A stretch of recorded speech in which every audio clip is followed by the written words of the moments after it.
අපි බලමුද vowel letters මතක තියෙන්න vowel letters වලින් කොහොමද face එකක් අඳින්නේ කියලා. Vowel face එක. Teacher is going to draw now. A, E,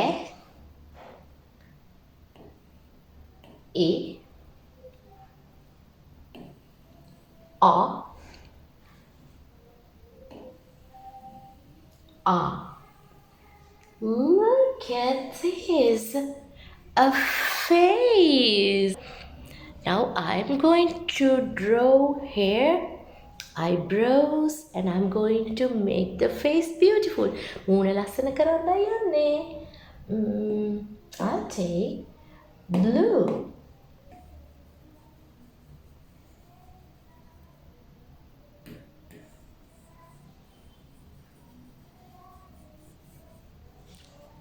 I need eyebrows. Yellow eyebrows.